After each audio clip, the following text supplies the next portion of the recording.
All right, here we go, guys. This is the art of Chris Bachalo. Let me get that. Let me get my lotion ready. Yeah, really. Let me get that banner off also. We don't need that. Oh, boo. Okay. What up, boo? Big fan of Chris Bachalo here.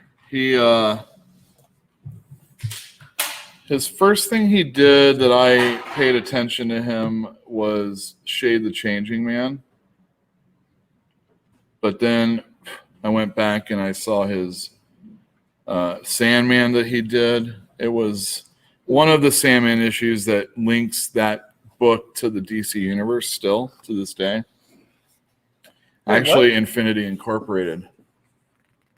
Hector Hall. Oh, yeah. And Lita Hall. Lita Hall. Yeah, they were Earth 2 superheroes. Yeah, and they birthed Daniel.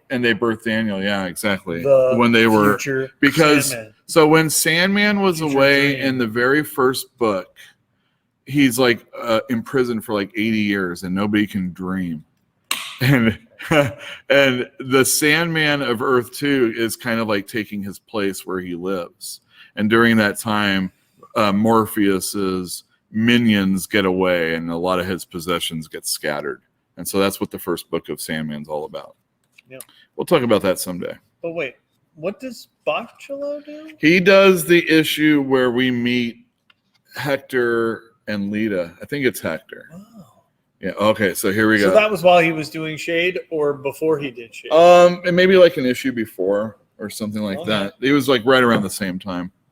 And then, of course, he did Death, the High Cost of Living, and then one issue of the second miniseries. And then he came over and worked at Marvel. And one of the things he did here was Ghost Rider 2020. Another book I highly recommend everybody run down because you get Bachalo artwork or Bachalo artwork. And then later on you get Ashley Wood. Ooh. Oh, my God. It's so good. It wasn't really black and white, though, was it? No. Oh, wait. This isn't him. Yeah. That's him? That's him. I had this issue. Yeah. I had no idea that was him. That is him. It doesn't even look like him. Well, it doesn't even look like his that time. Dan Panosian is inking him also, and you have to do things. Look at those lines. You can't. He wasn't when he came to Marvel. He wasn't immediately totally doing what he does. Right. They first started inking him in all this weird Marvel way. Yeah. And I actually read a part of some of the text in this book where he was talking about like he turned down the X-Men initially when they offered it to him because he was like, I don't think I can do artwork in that style on a monthly book. Like, I don't want to. I don't think I can do it. Right.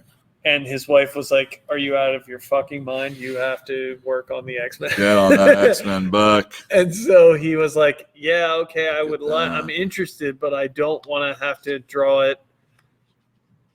I found out I have like 1 or 2 issues missing from my steampunk run. But they said they gave him like full, basically for Generation X, they were like, do what you want. Like, do your style. You don't have to do this X-Men house style. Like, do your thing. Look at that, though.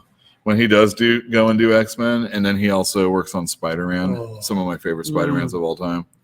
They're so good. When he does Shred, that story, oh my God, that's the one where Lizard kills his kids. Oh yeah, that one's great. Oh, and he also works with Robert Morales on Captain America for a few minutes. That was cool. That was after The Truth. Look at that. That's sweet. Anyway, this book is coming out. I only got a couple because art books don't really do that well.